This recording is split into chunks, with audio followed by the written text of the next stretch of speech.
हरे कृष्णा। जय श्री हरि। ओम नमः शिवाय। प्रिय भक्तजनों, आज बृहस्पतिवार के दिन आप बृहस्पति देव की बड़ी ही दुर्लभ कथा सुनेंगे। इस कथा को सुनने से भक्तों की सभी मनोकामनाएं भगवान बृहस्पति देव की कृपा से पूर्ण हो जाती हैं। तो आइए बड़ी ही श्रद्धा और प्रसन्न चित्त मन से इस कथा को सुनते हैं। भारतवर्ष में एक प्रतापी और दानी राजा राज्य करता था।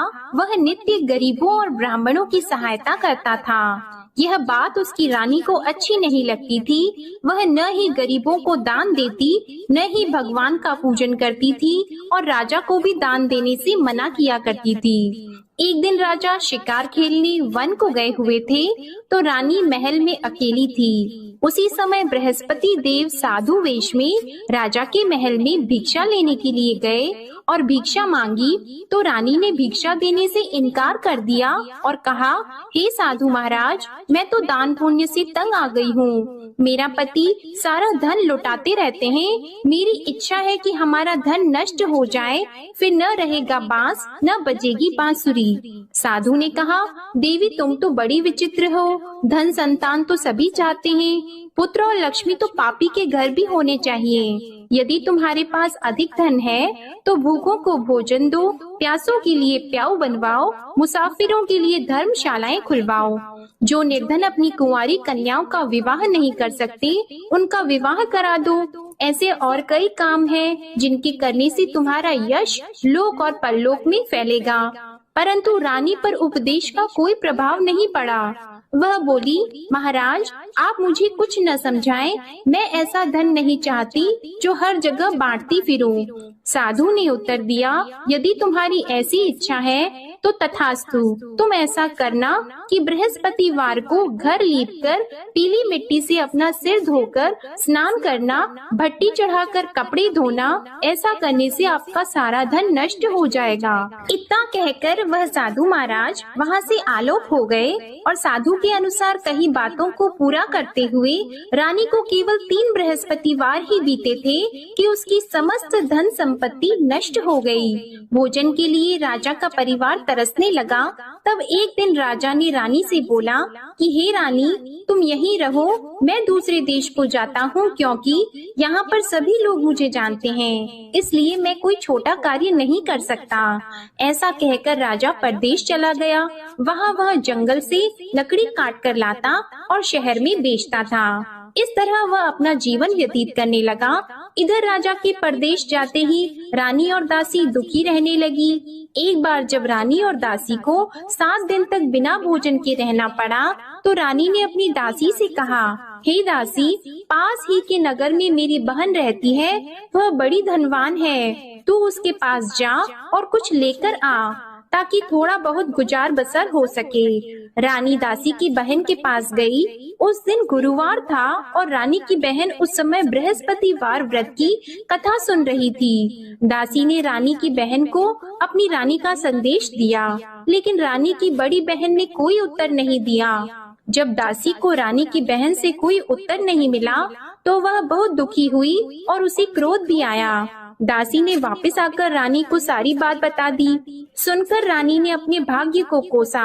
उधर रानी की बहन ने सोचा कि मेरी बहन की दासी आई थी, परंतु मैं उससे नहीं बोली, इससे वह बहुत दुखी हुई होगी। कथा सुनकर और पूजन समाप्त करके वह अपनी बहन के घर आई और कहने लगी, हे बहन, मैं बृहस्पतिवार का व्रत कर रही थी, तुम्हारी दासी मेरे घर आई थी, परंतु जब तक कथा होती है तब तक न तो उठते हैं और न ही बोलते हैं, इसलिए मैं नहीं बोली। कहो दासी क्यों गई थी? रानी बोली, बहन तुमसे क्या छिपाऊं, हमारे घर में खाने तक को अनाज नहीं था।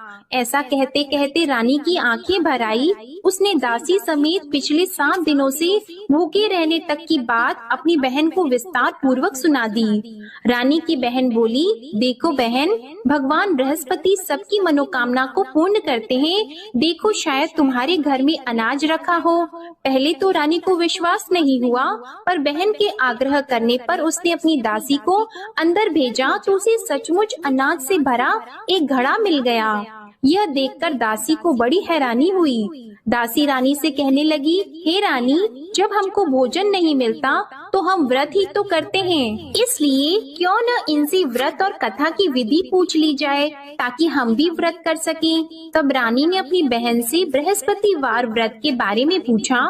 उसकी बहन ने बताया, बृहस्पतिवार के व्रत में चने की दाल और मुनक्का से विष्णु भगवान का केले की जड़ में पूजन करें तथा दीपक जलाएं, व्रत कथा सुनें और पीला भोजन ही करें। इससे बृहस्पति देव प्रसन्न होते हैं। और व्रत और पूजन विधि बताकर रानी की बहन अपने घर को लौट गई। 7 दिन के बाद जब गुरुवार आया तो रानी और दासी ने व्रत रखा। घुड़साल में जाकर चना और गुड़ लेकर आई, फिर उससे केले की जड़ तथा विष्णु भगवान का पूजन किया। अब पीला भोजन कहाँ से आए, इस बात को लेकर दोनों बहुत दुखी थी। क्योंकि उन्होंने व्रत रखा था, इसलिए बृहस्पति देव उनसे प्रसन्न थे। इसलिए वे एक साधारण व्यक्ति का रूप धारण करके 2 थालों में सुंदर पीला भोजन दासी को दे गए। भोजन पाकर दासी बहुत प्रसन्न हुई और फिर रानी के साथ मिलकर भोजन ग्रहण किया। उसके बाद वे सभी गुरुवार को व्रत और पूजन करने लगी। बृहस्पति भगवान की कृपा से उनके पास फिर से धन संपत्ति आ गई, परंतु रानी फिर से पहले की तरह आलस्य करने लगी। तब दासी बोली, देखो रानी, तुम पहले भी इस प्रकार आलस्य करती थी, तुम्हें धन रखने में कष्ट होता था, इस कारण सभी धन नष्ट हो गया, और अब जब भगवान बृहस्पति की कृपा से धन मिला है तो तुम्हें फिर से आलस्य होता है। रानी को समझाते हुए दासी कहती है कि बड़ी मुसीबतों के बाद हमने यह धन पाया है, इसलिए हमें दान पुण्य करना चाहिए, भूखे मनुष्यों को भोजन कराना चाहिए और धन को शुभ कार्यों में खर्च करना चाहिए, जिससे तुम्हारे कुल का यश बढ़ेगा, स्वर्ग की प्राप्ति होगी और पितृ प्रसन्न होंगे। दासी की बात मानकर रानी अपना धन शुभ कार्यों में खर्च करने लगी, जिससे पूरे नगर में उसका यश फैलने लगा। उधर एक दिन राजा दुखी होकर जंगल में एक पेड़ के नीचे आसन जमाकर बैठ गया। वह अपनी दशा को याद करके व्याकुल होने लगा। बृहस्पतिवार का दिन था। एकाएक उसने देखा कि निर्जन वन में एक साधु प्रकट हुए। वह साधु वेश में स्वयं बृहस्पति देवता थे। लकड़हारे के सामने आकर बोले, हे लकड़हारे, इस सुनसान जंगल में तू इतना चिंता मग्न क्यों बैठा है? लकड़हारे ने दोनों हाथ जोड़कर प्रणाम किया और उत्तर दिया, महात्मा जी, आप सब कुछ जानते हैं, मैं क्या कहूँ। यह कहकर रोने लगा और साधु को अपनी आत्म कथा सुनाई। महात्मा जी ने कहा, तुम्हारी स्त्री ने बृहस्पतिवार के दिन बृहस्पति भगवान का निरादर किया है, जिसके कारण रुष्ट होकर उन्होंने तुम्हारी यह दशा कर दी। अब तुम चिंता को दूर करके मेरे कहने पर चलो तो तुम्हारे सब कष्ट दूर हो जाएंगे और भगवान पहले से भी अधिक संपत्ति देंगे। तुम बृहस्पति के दिन कथा किया करो, 2 पैसे के चने मुनक्का लाकर उसका प्रसाद बनाओ और शुद्ध जल से लोटे में शक्कर मिलाकर अमृत तैयार करो। कथा के पश्चात अपने सारे परिवार और सुनने वाले प्रेमियों में अमृत व प्रसाद को बांटकर खुद भी ग्रहण करो। ऐसा करने से भगवान तुम्हारी सब मनोकामनाएं पूरी करेंगे। साधु के ऐसे वचन सुनकर लकड़हारा बोला, हे प्रभु, मुझे लकड़ी बेचकर इतना पैसा नहीं मिलता जिससे भोजन के उपरांत कुछ बचा सकूं। मैंने रात्रि में अपनी स्त्री को व्याकुल देखा है, मेरे पास कुछ भी नहीं जिससे मैं उसकी खबर मंगा सकूं। और फिर मैं बृहस्पति देव की क्या कहानी सुनूं? मुझको तो कुछ भी मालूम नहीं है। साधु ने कहा, हे लकड़हारी, तुम किसी बात की चिंता मत करो। बृहस्पतिवार के दिन तुम रोजाना की तरह लकड़ियाँ लेकर शहर को जाओ। तुमको रोज से दुगना धन प्राप्त होगा, जिससे तुम भली भांति भोजन कर लोगे और बृहस्पति देव की पूजा का सामान भी आ जाएगा। बृहस्पति देव की कथा इस प्रकार है, सुनो। प्राचीन काल में एक ब्राह्मण रहता था। वह बहुत निर्धन था। उसकी कोई संतान नहीं थी। उसकी स्त्री बहुत मलिनता के साथ रहती थी। वह स्नान नहीं करती, किसी देवता का पूजन नहीं करती। इससे ब्राह्मण देवता बड़े दुखी थे। बेचारे बहुत कुछ कहते थे, किंतु उसका कुछ परिणाम नहीं निकला। भगवान की कृपा से ब्राह्मण की स्त्री के कन्या रूपी रत्न पैदा हुआ। कन्या बड़ी होने पर प्रातः स्नान करके विष्णु भगवान का जाप और बृहस्पतिवार का व्रत करने लगी। अपने पूजन पाठ को समाप्त करके विद्यालय जाती तो अपनी मुट्ठी में जौ भर के ले जाती और पाठशाला के मार्ग में डालती जाती। तब ये जौ स्वर्ण के हो जाते तो लौटते समय उनको बीन कर घर ले आती। एक दिन वह बालिका सूप में उस सोने के जौ को फटक कर साफ कर रही थी कि उसके पिता ने देख लिया और कहा, हे बेटी, सोने के जौ के लिए सोने का सूप होना चाहिए। दूसरे दिन बृहस्पतिवार था। इस कन्या ने व्रत रखा और बृहस्पति देव से प्रार्थना करके कहा, मैंने आपकी पूजा सच्चे मन से की है तो मेरे लिए सोने का सूप दे दो। बृहस्पति देव ने उसकी प्रार्थना स्वीकार कर ली। रोजाना की तरह वह कन्या जौ फैलाती हुई जाने लगी। जब लौटकर जौ बीन रही थी तो बृहस्पति देव की कृपा से सोने का सूप मिला। उसे वह घर ले आई और उसमें जौ साफ करने लगी, परंतु उसकी माँ का वही ढंग रहा। एक दिन की बात है कि वह कन्या सोने के सूप में जौ साफ कर रही थी। उस समय उस शहर का राजपुत्र वहां से होकर निकला। इस कन्या के रूप और कार्य को देखकर मोहित हो गया और अपने घर आकर भोजन और जल त्याग कर उदास होकर लेट गया।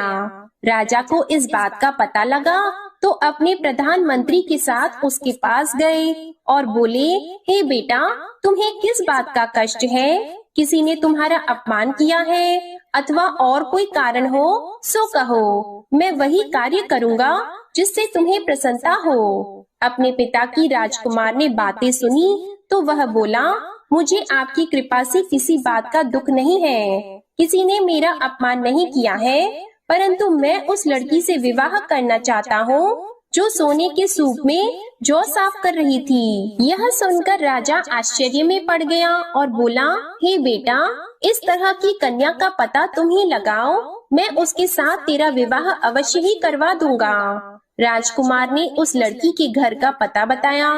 तब मंत्री उस लड़की के घर गए और ब्राह्मण देवता को सभी हाल बताया।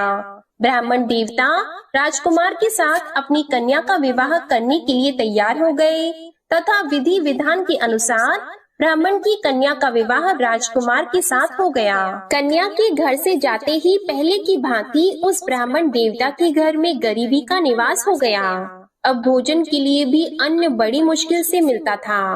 एक दिन दुखी होकर ब्राह्मण देवता अपनी पुत्री के पास गए।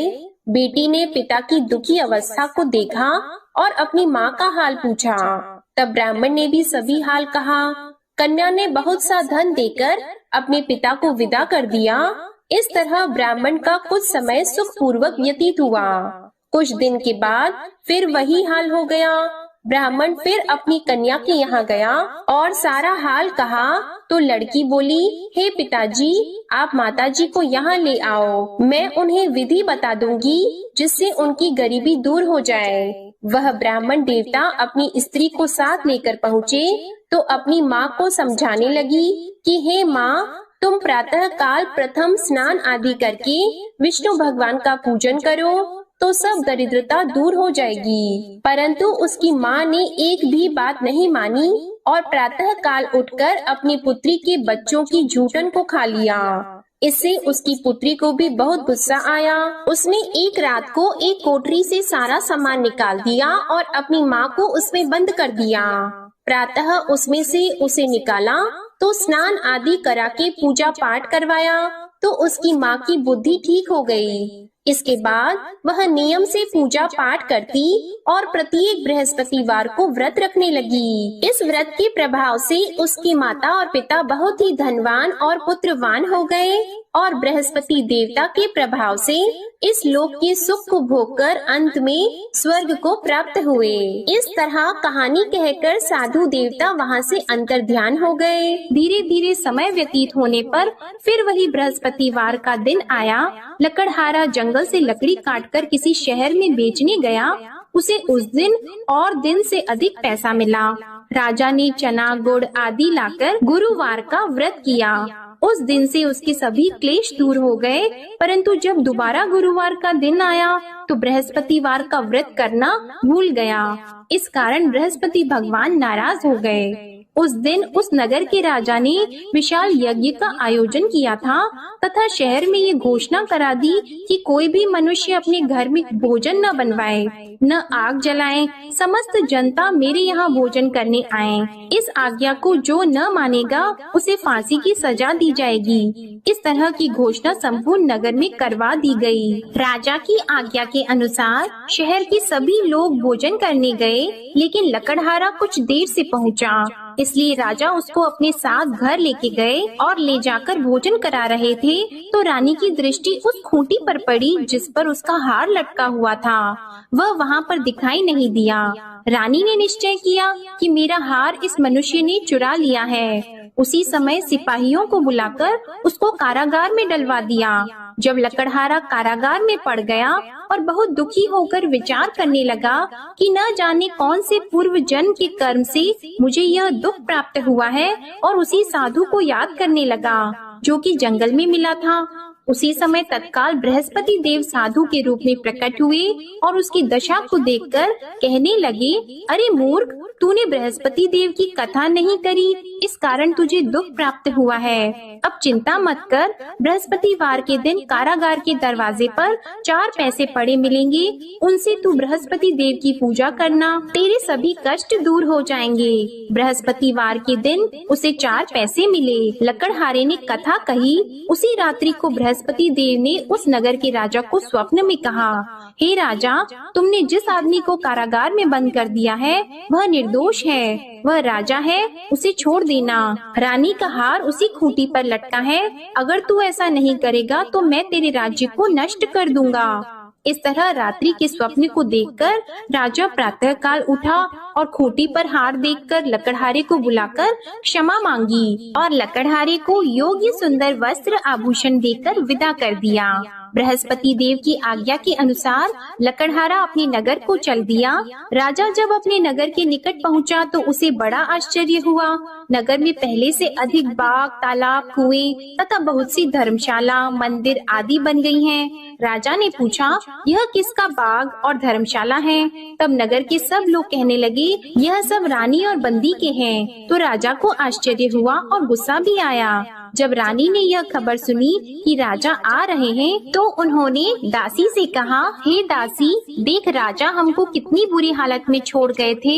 हमारी ऐसी हालत देखकर वह लौट न जाएं, इसलिए तू दरवाजे पर खड़ी हो जा।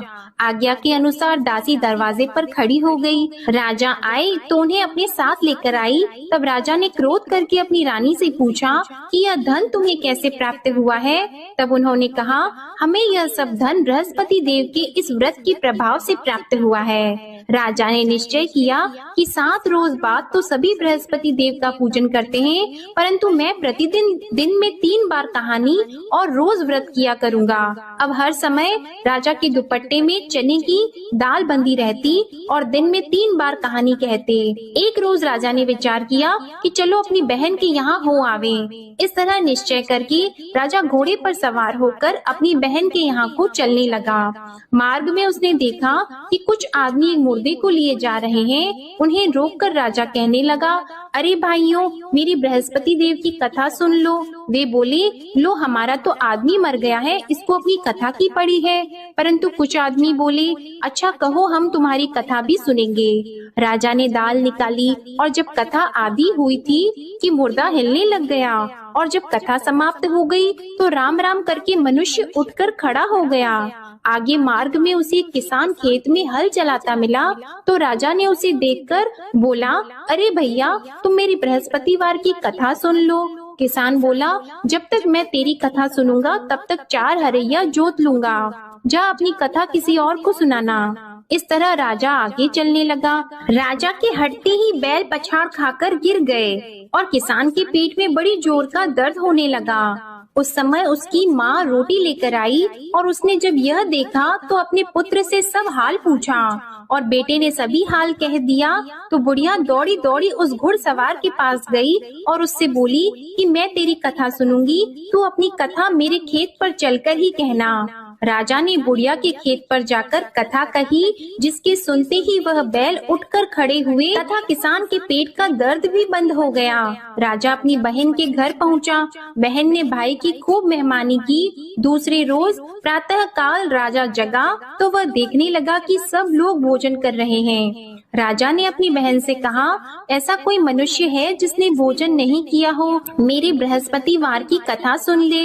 बहन बोली, हे भैया, यह देश ऐसा है कि पहले यहाँ लोग भोजन करते हैं, बाद में अन्य काम करते हैं। अगर कोई पड़ोस में हो तो देख आऊं। वह ऐसा कहकर देखने चली गई, परंतु उसे कोई ऐसा व्यक्ति नहीं मिला जिसने भोजन न किया हो। अतः वह एक कुम्हार के घर गई, जिसका लड़का बीमार था। उसे मालूम हुआ कि उनके यहाँ 3 रोज से किसी ने भोजन नहीं किया है। रानी ने अपने भाई की कथा सुनने के लिए कुम्हार से कहा। वह तैयार हो गया। राजा ने जाकर बृहस्पतिवार की कथा कही, जिसको सुनकर उसका लड़का ठीक हो गया। अब तो राजा की प्रशंसा होने लगी। एक रोज राजा ने अपनी बहन से कहा कि हे बहन, हम अपने घर को जाएंगे, तुम भी तैयार हो जाओ। राजा की बहन ने अपनी सास से कहा, तो सास ने कहा, हाँ चली जा, परंतु अपने लड़कों को मत ले जाना, क्योंकि तेरे भाई की कोई औलाद नहीं है। बहन ने अपने भैया से कहा, हे भैया, मैं तो चलूंगी पर कोई बालक नहीं चलेगा। तो राजा बोला, जब कोई बालक नहीं चलेगा तब तुम ही क्या करोगी? बड़े दुखी मन से राजा अपने नगर को लौट आया। राजा ने अपनी रानी से कहा, हम निर्वंशी हैं, हमारा मुंह देखने का धर्म नहीं है और कुछ भोजन आदि नहीं किया है। रानी बोली, हे प्रभु, बृहस्पति देव ने हमें सब कुछ दिया है, वह हमें औलाद अवश्य देंगे। उसी रात को बृहस्पति देव ने राजा से स्वप्न में कहा, हे राजा उठो, सभी सोच त्याग दो, तेरी रानी गर्भ से है। राजा को यह बात सुनकर बड़ी खुशी हुई। 9वें महीने में उसके गर्भ से एक सुंदर पुत्र पैदा हुआ। तब राजा बोला, हे रानी, स्त्री बिना भोजन के रह सकती है, पर बिना कहे नहीं रह सकती। जब मेरी बहन आएगी तुम उससे कुछ मत कहना। रानी ने सुनकर हाँ कर दिया। जब राजा की बहन ने यह शुभ समाचार सुना तो वह बहुत खुश हुई और बधाई लेकर अपने भाई के यहाँ आई। तभी रानी ने कहा, घोड़ा चढ़कर तो नहीं आई है, गधा चढ़कर आई है। राजा की बहन बोली, भाभी, मैं इस प्रकार न कहती तो तुम्हें औलाद कैसे मिलती? बृहस्पति देव ऐसे ही हैं, जैसी जिसके मन में कामनाएं हैं सभी को पूर्ण करते हैं। जो सद्भावना पूर्वक बृहस्पतिवार का व्रत करता है एवं कथा पढ़ता है अथवा सुनता है, दूसरों को सुनाता है, बृहस्पति देव उनकी सभी मनोकामनाएं पूर्ण करते हैं। बृहस्पति देव उनकी सदैव रक्षा करते हैं। जो संसार में सद्भावना और सच्चे हृदय से बृहस्पति देव का पूजन करते हैं, उनकी सभी मनोकामनाएं उसी प्रकार पूर्ण होती हैं, जैसे राजा और रानी ने बृहस्पति देव की कथा का गुणगान किया। उनकी सभी इच्छाएं बृहस्पति देव ने पूर्ण की। मनुष्य को हृदय से उनका मनन करते हुए जयकारा करना चाहिए। तो प्रेम से बोलिए, बृहस्पति देव की जय, विष्णु भगवान की जय, समस्त देवी देवताओं की जय। अब आप भगवान बृहस्पति देव की आरती श्रवण कीजिए। ओम जय बृहस्पति देवा, ओम जय बृहस्पति देवा, छिन्न छिन्न भोग लगाऊं कदली फल मेवा। ओम जय बृहस्पति देवा, तुम पूर्ण परमात्मा, तुम अंतर्यामी, जगत पिता जगदीश्वर, तुम सबके स्वामी। ओम जय बृहस्पति देवा, चरणामृत निज निर्मल, सब पातक हरता, सकल मनोरथ दायक, कृपा करो भरता।